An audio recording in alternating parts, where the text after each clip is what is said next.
Texas Republicans say that they're all about small government. But apparently small now means the supersized Texas barbecue plate at Buc-ee's with a side of corporate welfare fries. Year after year, Austin's GOP supermajority swears they're keeping the government lean. And then, surprise, they passed the largest state budget in history again, and again, and again. Let's check the receipts. This Texas state budget has ballooned past $320 billion. Yes, billion, with a B. That's a 20% increase in just 2 years. Except you're the one footing the bill for emergencies that always seem to pop up again like weeds after a spring rain. If the government were a teenager, this would be the growth spurt that forces you to buy a whole new wardrobe. So let's get real. This isn't small government. This is a binge-eating government on a crash diet right before re-election season.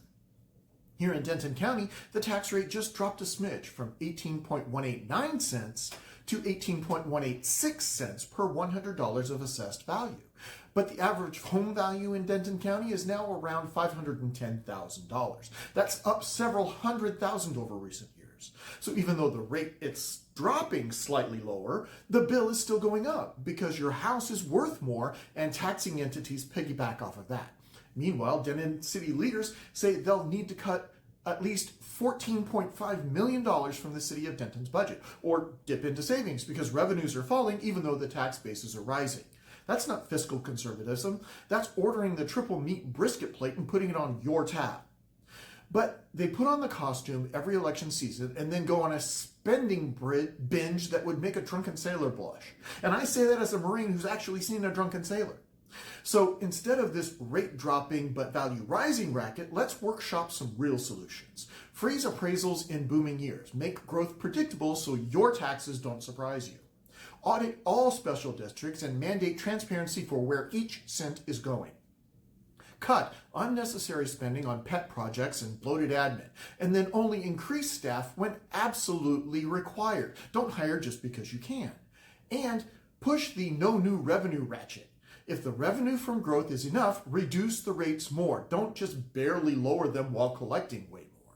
You should be able to keep your money because you earned it and Austin isn't your parent. Imagine if the legislature actually had to prioritize spending, cut corporate handouts, and end unfunded mandates on your county and city.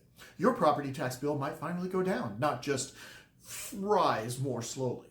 If Republicans can't keep the government on a diet when they own the kitchen, why should we trust them to shrink the budget instead of just talking about it? So here's my question, Denton County. If the party of fiscal discipline can't stop spending like a freshman with their first credit card, what are we really getting? A brand or a bait and switch? If you're tired of paying for the magic tricks, let's talk. Drop a comment and share this with someone who thinks Texas is already low tax. And tell me, what's the one tax or fee that drives you the craziest right now?